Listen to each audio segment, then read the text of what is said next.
This program is presented by University of California Television. Like what you learn? Visit our website or follow us on Facebook and Twitter to keep up with the latest UCTV programs.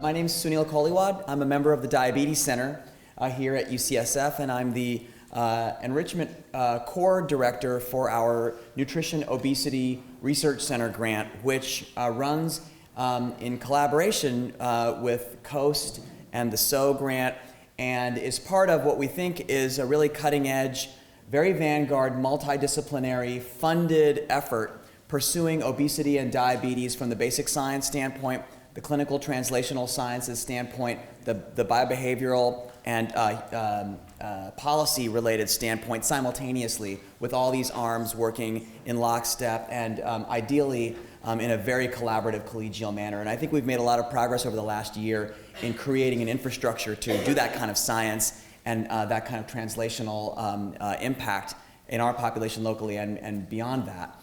And so with that kind of multidisciplinary framework in mind, I think having a microbiome session is really makes all the sense in the world, because we're talking about one of the most fundamental collaborations that there is in biology, and that is the collaboration between us as a host and the teeming microbiota that occupy the spaces in and around our bodies.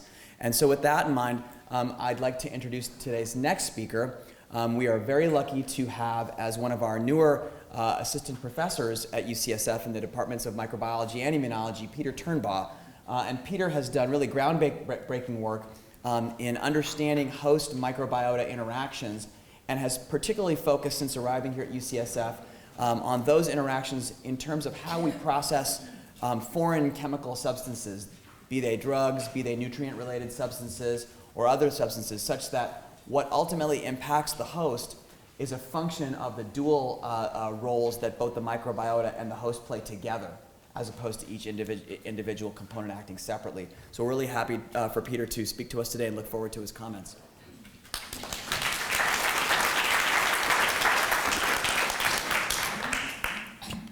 All right, well, yeah, it's really a pleasure to be here today. It's been a really fascinating morning and afternoon. And I think something that we've sort of touched on throughout all of these talks is the important interaction between the foods that we consume and the microbes that live in our gut. And so I'm going to focus on that subject for the next 40 minutes or so. And so, you've already gotten a really nice intro from Rob about the complex microbial communities that are in and on the human body. And in particular, the gut is home to the most numerous as well as diverse microbial community. And as you heard in Rob's talk, there's a tremendous amount of variation between individuals, so much so that we can actually identify who you are based on your microbiome. And so a lot of the research that's being done in the microbiome field is asking the very simple question of what the major factors are that drive these variations in microbial community structure, and whether or not they're relevant to the host in terms of disease or other aspects of our physiology. And so I want to return to the year of 1909, when Arthur Kendall wrote a really interesting paper in JBC. And this was based on research that Arthur had done, now over a century ago, feeding chimpanzees different diets and trying to culture the bacteria that were in their stool. And he had observed that diet seemed to have a very important role in shaping these microbes. And so in particular, he mentions, as food passes through the alimentary canal, at different levels it's decomposed by various types of bacteria, and that the predominating types of bacteria that take part in the decomposition will be determined largely by the nature of the diet. He also pointed out that, this link between diet, the intestinal microbiome, and its end products had been very largely overlooked by 1909, and I would argue that it remained very overlooked until about 10 years ago. So Rob covered a little bit of this, and you've seen some of this data throughout the various talks. The main tool that really revolutionized how people study microbial communities was based on this very simple basic biology observation, which is that all microbes have the same gene, or all bacteria, anyway. So that allows you to develop molecular methods that allow you to profile microbial communities. And so that's largely based on 16S, the 16S ribosomal RNA gene. And what you can then do is take a sample from the gut, extract all the DNA in an unbiased way, and then amplify that 16S ribosomal RNA fingerprint. We then use sequencing methods to analyze large pools of samples at the same time. This was originally done by sort of traditional capillary-based Sanger sequencing, and then 454, and more recently Illumina, and that gives you these large data sets that represent the sort of spectrum of bacteria that are found in a given sample.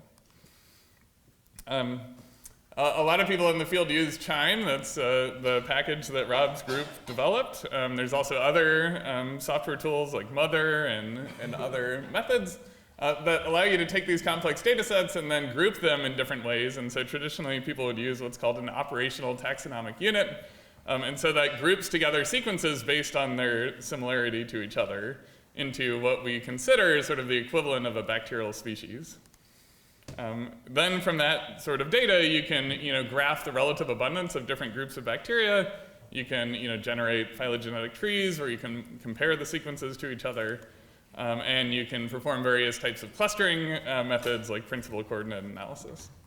And so that will hopefully give you sort of a basic background to how people are approaching these complex microbial communities. In addition to targeting these marker genes through what's called metagenomic sequencing, we can now analyze the entire sort of set of genes that are found in a community, or even through RNA sequencing, which genes are transcribed. So for the purpose of this talk, I wanted to go way back to the beginning of my PhD at Washington University School of Medicine.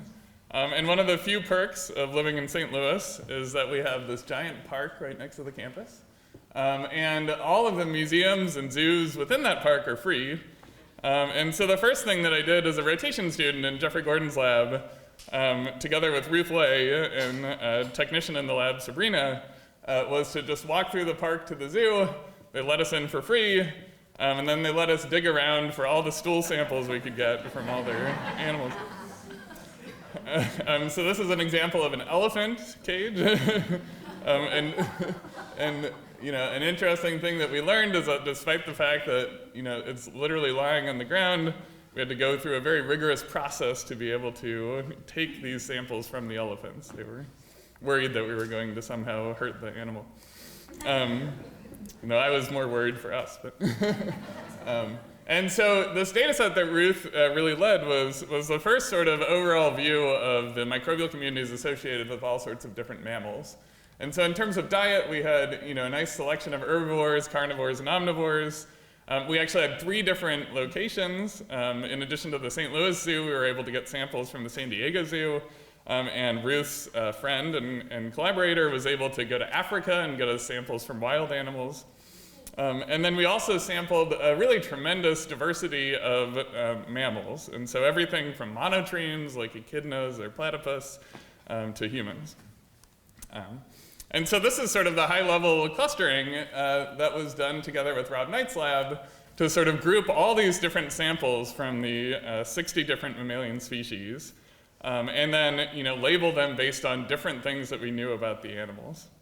And so the major thing that really stuck out from this analysis was that you could group herbivores in green, carnivores in red, and then the omnivores in blue, even though these come from very distinct mammals. And if you're interested, humans, our favorite mammal, are right here in the middle of the omnivores, at least based on the samples that were available at the time. More recently, we wondered, if you looked at a wild animal population, animals are not static in the food that they're consuming. And so over time, you might expect that dietary intake would change, and that might alter the microbiome. And so we collaborated with Amy Peterson and Sarah Knowles, who are wild animal immunologists from Edinburgh. And what they do is they very painstakingly go into these woods in Liverpool, and they track this wild wood mouse over time. And what's really unique about this study site is that they have these two different woods that are about 6,000 meters apart, and then they've been gridded out into very regular 10 by 10 square foot patches. And so that's been used for decades now to study sort of the ecology of wild mice. And so we have detailed information about where the mouse was living, as well as other important information like what pathogens it was infected by, how old it was, its sex, and so forth. And the striking thing we found is that, following the microbial community over the course of 2 years, we found a regular shift over time, where in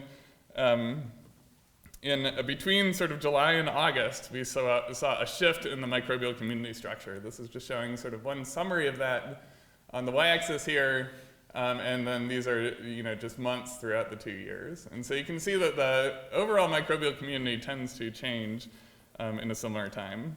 If you just take the data between the 2 years and correlate them to each other, they were very reproducible, so a similar sort of change seemed to happen in both years. And we could identify individual bacteria that seemed to be more enriched in sort of the spring versus fall. And so we saw more lactobacillus in the spring, and in the fall we saw more allostypes, which are a group within the Bacteroidetes phylum, and more Helicobacter, which is very interesting because Helicobacter is a common pathogen of wild mice. And so this was something we didn't necessarily expect. We went into this thinking that maybe there would be a lot of differences between the fields and between the woods. We didn't really see much evidence for spatial segregation. And so we were really beating our heads against the wall as to what might explain the seasonal effect. And maybe not surprising given the intro, it turns out that in that month every year, the seeds fall off the trees, and so the mice are given access to a new diet.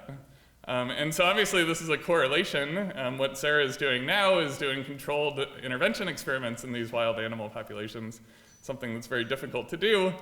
And so in the meantime, we've decided to take a more controlled approach in the lab, where you can much more readily alter the diet of mice. And in addition to that, we use a technique that's called metabiotics. You saw some pictures of this earlier. This is a method that's been around since the 1950s that allows us to maintain mice in a sterile isolator. All of the food is autoclaved or irradiated for sterilization. All of the bedding is sterilized.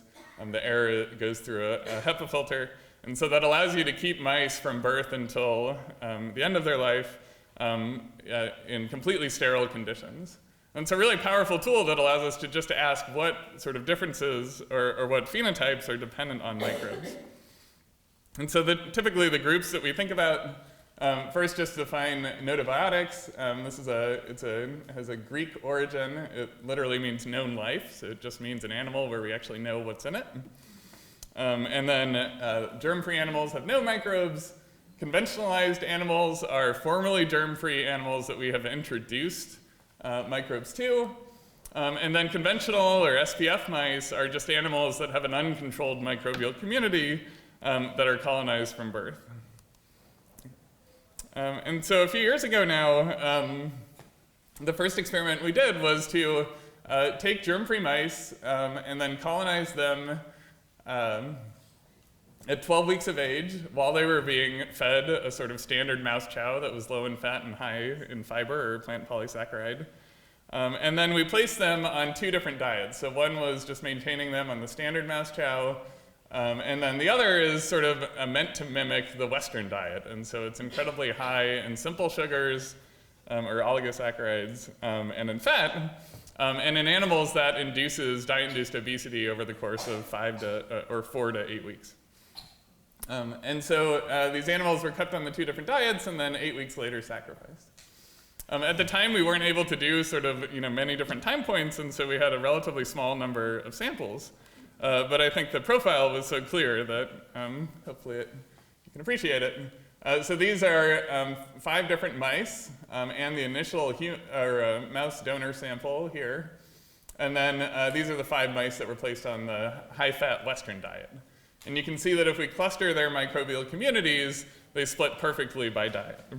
Interestingly, the mouse that was the donor, which was also fed the low-fat diet, groups with the later time points on the low-fat diet. Okay. We could also sort of measure overall changes in the community, and so we saw that the 2 major groups of bacteria in the gut, the Firmicutes and the Bacteroidetes, were altered. So the Western diet caused an expansion of Firmicutes and a decreased abundance of Bacteroidetes. Another thing that you've heard a lot about is the overall diversity of microbes in the gut.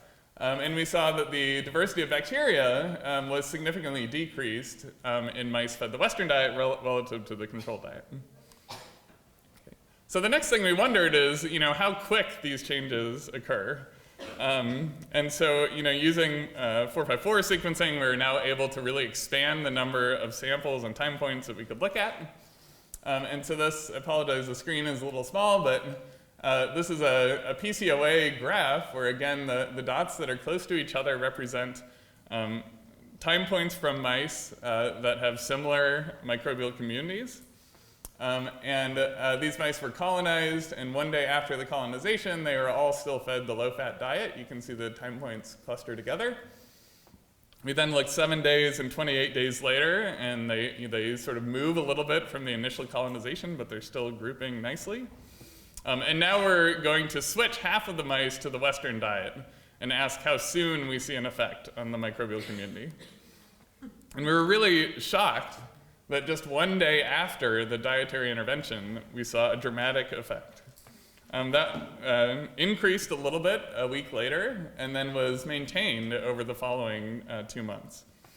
And so the Western diet, at least for stool samples, has a very dramatic effect within only a single day. We then wondered, whether or not this was just something special about the end of the gut, if stool was somehow different, or if the Western diet could also affect the microbes that are found in the small intestine and different parts of the large intestine. And so what's shown here is just samples that are colored by their location in the gut. And so stool is in sort of orange, and then the small intestinal samples are in green. There's also stomach, cecum, which is the part of the intestine between the small and large intestine in mice, and the colon. And what you can see is that all the groups, or all the samples taken on the Western diet are on the right of this graph, and all the samples taken on the low-fat diet are on the left. So despite the fact that there's a lot of differences in the types of bacteria that can colonize different locations in the gut, diet seems to have a much more dramatic effect than where you are along the length of the gastrointestinal tract. Okay. So a couple years ago, we decided to then see what would happen if we did a similarly dramatic dietary intervention in humans. And so we wanted to design 2 very distinct diets that we could administer to people and then monitor daily changes in the gut microbiome. And so to start with, we decided to choose sort of the 2 most extreme diets that we could think of. One was all animal products, so this is my favorite diet. It's my favorite food, salami. Then we gave a delicious array of barbecue, eggs, and cheeses. And then we also designed a very disgusting diet called the plant-based diet, which was grains, legumes, fruits, and vegetables. Okay, and so I just want to emphasize to you that we really caused a dramatic difference in dietary intake to what people were consuming at baseline. And so we were able to get these people to take daily diet logs throughout the whole course of the experiment. The diets themselves were only 5 days, and we had 9 people that went through both arms and 1 person that dropped out after the first, and then we replaced them. But what you can see here, this is grams of fiber intake per 1,000 kilocalories that they consume. So during the few days of baseline, they're consuming sort of a similar amount of fiber to what people in America would normally take in. And that went up about 2.5 times during the plant-based diet. And then as soon as they're let go onto their washout or allowed to eat their normal diet, they return to the standard level on average. On the animal-based diet, we did something sort of more extreme, which was in addition to taking out fiber, we actually removed all carbohydrates from the diet. And so they were only consuming protein and fat as macronutrients. So it's sort of an extreme version of the Atkins induction phase. Okay. And so as you would expect, on the first diet, there's a little bit of a drop in fat intake. On the animal-based diet, we actually increased fat intake to 70% of their daily calories, and protein was about 30%. And so that's just at a high level. There's also, many subtle differences between these two diets that we think are interesting. Okay. The next thing we just asked was, based on sequencing the microbiome over time from daily samples collected throughout these two diets, how similar was each day for a given person to their baseline microbial community structure, and sort of a measure of how much of an effect the diet had on these people's microbiomes. And so in terms of the plant-based diet, we were sort of surprised that we actually didn't see much of a change in the overall structure of the community. Whereas for the animal-based diet, we saw that within a couple days of the diet, and actually one day of when a food coloring that we added to the food was detectable, we saw a significant increase in this sort of beta diversity measurement. And so this suggests that the animal-based diet is really dramatically shifting these people from where they started. Okay. We next asked the question of which bacteria were higher on the animal-based diet or lower on the animal-based diet. And this is a really complicated figure where on the x-axis we're looking at the fold change on the plant diet relative to baseline, and then fold change on the animal-based diet versus baseline on the y-axis. And the sort of interesting thing is that you can then dig in and look at which bacteria were up on the animal-based diet. And we saw a number of bacteria like Bilophila wadsworthii, as well as other members of the Bacteroidetes phylum, that have been shown to be very resistant to bile acids. And this was very interesting to us because it's known from prior work that during consumption of high levels of dietary fat, the amount of bile that's produced by the host is increased. And so that might provide a selection pressure or provide a way of reducing the growth of some bacteria and increasing the growth of others. On the flip side, when we looked at the bacteria that were down on this diet, we saw a number of interesting bacteria like Roseburia and Eubacterium rectale that are known to be very efficient in degrading plant polysaccharides or fiber. And so that may be the reason that they're no longer seeing the fiber that was in the baseline diet. Okay. We could also measure the sort of downstream products of microbial metabolism using these samples. And so a product that you've heard a lot about is short-chain fatty acids. These come in many different flavors. The two that we hear a lot about all the time is acetate and butyrate. These are produced when microbes ferment carbohydrate. And so as you might predict, on the plant-based diet, we see more acetate and more butyrate relative to the animal-based diet. The other thing that was really neat is that we could actually measure isovalerate and isobutyrate, which are produced during the bacterial fermentation of protein. And again, you can see those go up on the animal-based diet. And so that suggests that the microbiome is able to sort of shift its metabolism from carbohydrate to protein based on what we're consuming. Okay. You can also sort of see signals of that sort of shift in metabolism based on sequencing the expressed genes from these samples. For example, this is a pathway for using glutamine and glutamate. We saw that all the enzymes for breaking down these amino acids were expressed at higher levels on the animal-based diet, and the enzymes required to make these amino acids were expressed at higher levels on the plant-based diet. The next thing that you might wonder is, what happens if you go out and find somebody that's been a lifelong vegetarian and then ask them to eat meat? This is only based on one person, but I think it's informative, but take that as a caveat. So on the plant-based diet, one of the really striking things that's been found in the microbiome when we compare individuals from around the world is that these two groups of bacteria found in the gut, the Bacteroides and the Prevotella, tend to be mutually exclusive. So if you have a lot of Prevotella, you usually don't have many Bacteroides, and vice versa. And nobody really knows what the reason for that shift is, but it's potentially linked to dietary intake. And so on the plant-based diet, we found that the subject 6, that was a lifelong vegetarian, and also an immigrant, was fairly stable, so maintained incredibly high levels of Prevotella, so that's 60 to 80% of the bacteria in that individual's stool.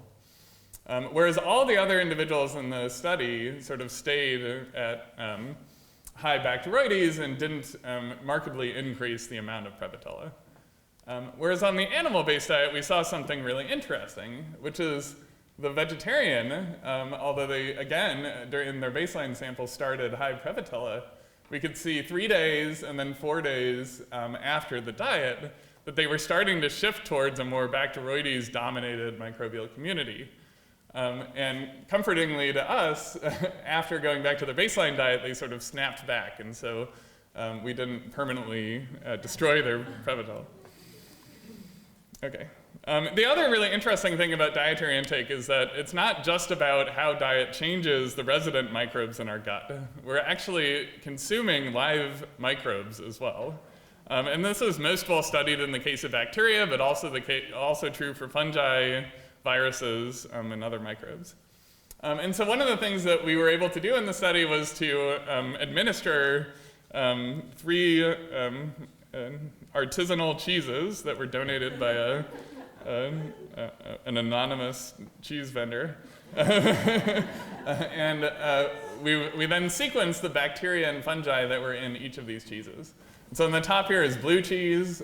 We saw mostly Staphylococcus was the most dominant group, and then you can see there's a lot of Candida in the blue cheese rind.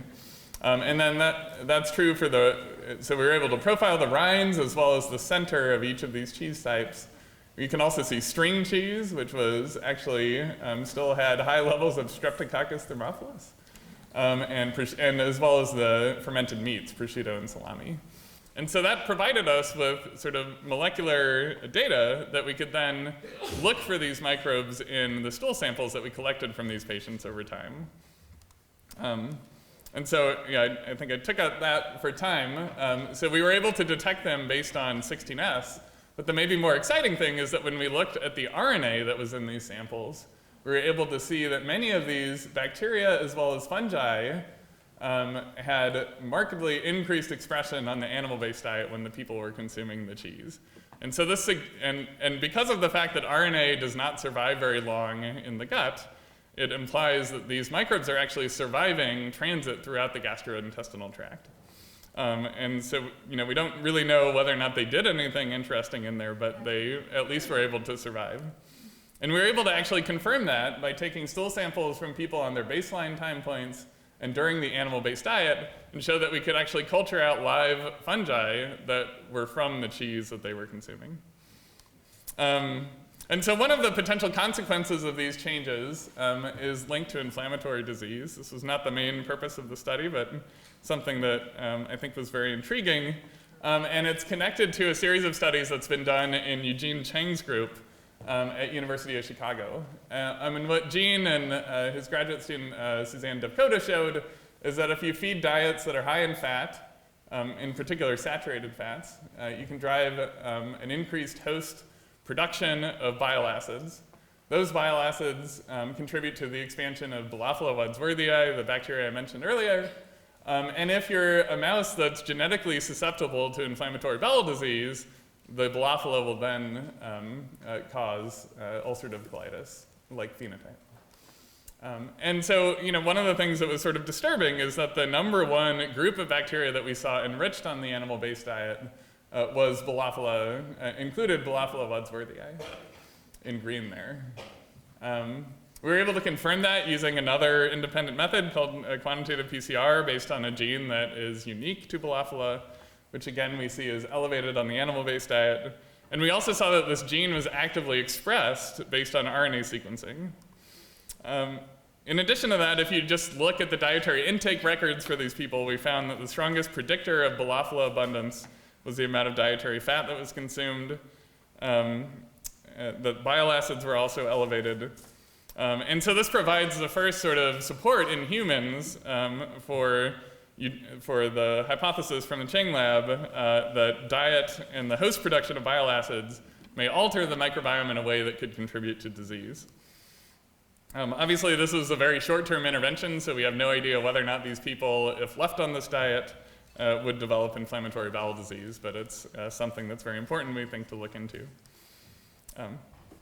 Okay, so you might be wondering, if diet is really so important, is there any role for host genetics or the immune system or other components of our own body in shaping the microbiome? And so Rachel Carmody, one of the postdocs in the lab, decided to test this using animal models where we can sort of systematically change the mouse genome and see whether or not that is stronger or less strong than a dietary intervention. Okay. And so we started using a panel of outbred mice that we obtained from collaborators at Jackson Lab. So these are animals where every mouse has a very distinct set of genes. And in addition to that, based on the way that these mice were derived, we can really easily sort of reconstruct their entire genome. And so we know every mutation throughout the genome of each animal. Okay. But the important thing is that we took 60 of these mice and then we started them again on this low-fat diet, put them through sort of 2 successive pulses of the high-fat diet. And so they initially got it just for 1 week. They were returned to the low-fat diet for a week and then put on the high-fat diet for 2 months. And then we just asked, across these 60 animals, how reproducible were the changes that we see in the microbiome? And the sort of surprising thing is that, despite the fact that there's a lot of genetic diversity in these animals, we saw that in all of the mice, they started with sort of one community structure. And within, just 1 or 2 days, again, on the high-fat diet, their microbiome was altered. They sort of switched back during the recovery period, and then, during the following 2 months, returned to the same sort of state. And so again, that suggests that diet really has a dominant role in shaping the microbiome. In addition to that, we compared different inbred mouse strains where they have very similar genomes within each group, and we found similar effects. The even more, I think, surprising thing is that if you remove the entire immune system, you still see these effects. And so, for example, we can knock out MyD88, which is a key adapter protein that's required to sense bacteria using toll-like receptors. And these MyD88 mice still respond to the high-fat diet, although maybe, interestingly, they sort of regressed a little bit, so that might be, the maintenance of this altered state might be dependent on the immune system. In addition to that, you can knock out all B and T cells by taking out RAG1, and the RAG1 mice actually respond very similar to wild type. Okay. And so the next experiment that a really hardworking undergrad in the lab, Jesus Lovano, decided to do was just to toggle the diets of these mice back and forth and to see, how robust are these changes over time. And so he had 2 groups of mice, one that was oscillating. So every 3 days, they went between the low-fat and high-fat diet. He had a second group just to sort of control for differences in the facility that might be sort of causing our microbes to change over time that were oscillating on the opposite days. And then a control group that stayed on the low-fat diet until the very end, and a high-fat fed group that was switched immediately and then maintained. And so I guess for time, I'll sort of skip through the host data. But the main finding that we observed was that the microbiome changed incredibly rapidly and in a reproducible fashion. And so you can see here, this is the oscillating group in the solid line, where every 3 days, immediately the microbiome is altered and stays in that altered state until it's returned to the prior diet.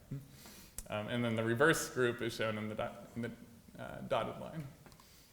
And then these are the control groups. So the low fat, stays pretty constant, and then the high fat shifts right away and sort of stays in that lower area. And so the other sort of related question is that, these 2 diets that we've been comparing in mice have been relatively distinct from each other. And so what happens if you do a more subtle dietary intervention? Would that still affect the microbiome? And so Rachel blended these 2 diets together, where we have anywhere between the complete low-fat diet to the complete high-fat diet, and then different steps at either 25% high fat, 50%, 75%. And then we again measured the microbial community. And we saw that there was a dose-dependent effect of the amount of high-fat, high-sugar diet that was added, both in terms of sort of overall structure of the community as well as the abundance of the major two groups of bacteria in the gut, the Firmicutes and the Bacteroidetes. And then, as was mentioned in one of the earlier talks, we think that these effects that are mediated by these high-fat diets could again have important consequences for the host. One of the things that's been studied by us and others is the potential role in metabolic disease. One of our earlier experiments was to compare, again, mice on the low-fat versus high-fat diet that were used to colonize a panel of germ-free recipients. And then we just asked the question of whether or not the mice that got the high-fat diet-associated microbiome gained more fat than the control group. And what we found is that although the mice that got the control donor microbiome still gained some body fat, there's about twice as much increase in the mice that were given the high-fat associated community. And the same is true in mice that are colonized by human samples and then put through the same dietary intervention. And this is really surprising because in our hands anyway, the mice did not actually change their caloric intake at all, and they were very similar at the start of the experiment in terms of their weight and body fat. Okay, I'll just briefly mention one of the ongoing experiments in the lab, which is to now ask the question of, what happens if we consume the same diet, but just change how the food is prepared. And so you can imagine that this would be really important for the microbiome for a couple different reasons. One is that cooking the food that we consume aids in its digestion. And so, for example, this is a picture of plant cells where in red, this is the starch that's found in these very tight globules. And then after applying heat, you can now see that the starch is more evenly dispersed throughout the cell. And so this makes these carbohydrates much more susceptible to cleavage by enzymes in our body. In addition to that, when we cook our food, all sorts of interesting chemistry occurs, and that includes taking away compounds that are in the raw food, as well as producing new compounds. And so Rachel decided to test this by administering either diets that were all meat or all plants, in this case a sweet potato, in either a raw or cooked fashion. And in addition to the sort of overall impact of the substrate, she was able to find that on the raw tuber diet, there was a very dramatic effect of cooking, where all the raw samples are on the left here, and all the cooked samples are on the right. And so something about this raw tuber diet was having a very important effect on the microbiome. We then looked at which bacteria were altered, and we found that on the raw tuber diet, there was an increase in Bacteroidetes at the expense of the Firmicutes.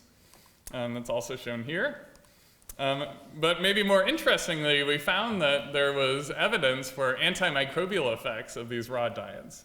And so this is an assay where we're just measuring the abundance of damaged bacteria in the gut of mice fed either the raw tuber in orange, a cooked tuber in green, ampicillin as a sort of positive control antibiotic in red, and then chow in gray. And you can see that on these raw tuber diets, there's a dramatic elevation in damaged microbial cells, similar to what happens when you give them antibiotics. So in conclusion, we found that your gut microbes are really influenced very closely by what we eat. And that's true when we sort of compare mammals across mammalian evolution. It's true in lab mice, and we think is also true in humans. And finally, early or ongoing work in the lab suggests that it's not just about what we consume, but how we prepare the food. And so just to wrap up, as you've sort of gotten a sense for over the course of the day, there's many potential consequences of changes in the microbiome that are caused by a change in diet. And that can be very fundamental aspects of our physiology, whether or not that's our weight or adiposity or other aspects of our metabolism, or potentially our predisposition to disease. Many diseases recently have been linked to the microbiome, including metabolic syndrome, malnutrition, IBD, and cancer. And so a lot of the work moving forward will be trying to test whether or not these diet-dependent changes in the microbiome are contributing to the increase in disease that we see in Western populations. Okay, so with that, I want to thank Corinne Maurice. She was a postdoc in the lab who did the wild mouse study, Lawrence David, who led the human dietary intervention, and then Rachel, who worked on all the results in mice that I showed you. So with that, thanks so much, and I look forward to your questions. Yeah, so that's a really good question. So in mice, there's typically a few types of fat that are added to these foods. We have used a couple different flavors. In some of our early versions, we were using animal fat. So it's sort of a purified, saturated fat from beef. We've also done experiments with a milk-derived saturated fat. And other labs have used many other diets. So Gene, the experiment I told you about that was done in the Cheng lab actually compared many different fat sources and found that it was only the milk-derived saturated fat that caused this dramatic expansion in Bilophila. And so they're currently trying to figure out, what specific lipids were in that source that could actually be causing that effect. In humans, we haven't really broken it down to that controlled level. We're feeding real foods, so these were the types of fat that you would see in beef and pork products, but we haven't done sort of controlled fat experiments yet in humans. But that would be a great experiment to do. Yeah, we have not studied that. I think that particular study was from Andrew Gewurtz's lab at Emory, I believe. But it's definitely a really interesting area. I think, similar to the sort of the fat consumption story that I mentioned for Bilophila, in Andrew's research, the emulsifier consumption depends on sort of host predisposition to disease. So if you consume a diet rich in emulsifiers and you're, a healthy wild-type mouse, you don't actually develop inflammatory bowel disease or metabolic syndrome. But it's sort of the combination of the emulsifier intake and another hit on the host side that can drive disease. And that may well be true in humans as well and is a really important area for future research. Yeah, no, I think that's a really important point that often what we're talking about when we show an effect of diet or antibiotics or other perturbations on the microbiome, including enteric infections and other things that might happen in the gastrointestinal tract, are really fundamentally changes in the abundance of bacteria that are found in the gut. And so there's actually very little precedent in humans anyway, and in mice, that you can remove or add in new organisms during that sort of perturbation. It tends to be a change in abundance. And so, one way we think about it is that a lot of the stability is sort of the microbes that you're colonized early in life. Those particular strains or species might be carried on, through many different perturbations later in life. But their abundances relative to each other can change on the time scale of days or maybe hours. And so, it's an important question whether or not, which is more important. How similar are the strains that are in you versus me at a functional level? And, should we be more or less worried about changes in abundance or changes in overall composition? Yeah, so there's a couple things that are important to point out. One is that humans are hard to experiment on. and when we do mouse experiments, the experiment is ideal in the sense that they're on one diet A, and then shifted to diet B. Every animal eats diet B all day long, or every time they feed anyway. And it's a very defined shift. Whereas in humans, typically when people do nutritional interventions, and I apologize if I offended anybody, there are many concessions that are made to what you can get a person to eat. Typically the dogma is like, no one will sign up for a trial where they eat the same food all day long for multiple days. That sounds horrible. We did that for our study and got people to sign up, but I'm sure there was a selection bias. So that wouldn't be a generalizable strategy, and so you try to induce incentives to people to sort of consume very boring diets, or to do it in a more controlled setting than they would normally do at home. But that's undoubtedly one of the major issues why it's very hard in humans to to link, dietary intake and the microbiome or any other trait. Yeah, it's one of the inspirations for our experiment was there's this paper that was published back in 1923 in JAMA. There was an Arctic explorer that had seen what was being consumed and was impressed by the fact that despite the fact that people were eating these high-fat diets, they were very lean. Obviously they're living, in the Arctic, so maybe that helps. But they actually did a study in 1923 where the explorer and his, crazy clinician friend ate meat for multiple years without any other source of nutrient. And that was actually one of the first sort of proofs that you don't need other sources of vitamins in your diet. But interestingly, in that paper, just to emphasize how long people have been working on the microbiome, there's a paragraph on the microbiome in that paper. And there's actually a follow-up study just about the profiling. And so, that idea that these high-fat diets are altering the microbiome is very old. Yeah, so there is data on sort of full-out calorically restricted people, some of which from the Gordon lab and others, looking at the microbiome. And then there is also, just because he's on my slide, Rainer Dumpertz on the bottom right here is a visiting scholar who's here at UCSF right now. He's in the audience. And when I was in graduate school, Rainer and I collaborated together on a study where he was able to administer controlled diets to individuals that only vary, so they were controlled in terms of macronutrient intake, but had differences in overall caloric intake. And he was able to show for the first time that those changes in terms of caloric intake can affect the microbial community in the gut. So that's published work. Yeah, I think that's a really interesting question and one that other labs are working on in the context of early development. So whether or not exposure to these diets at very early ages can have long-lasting consequences.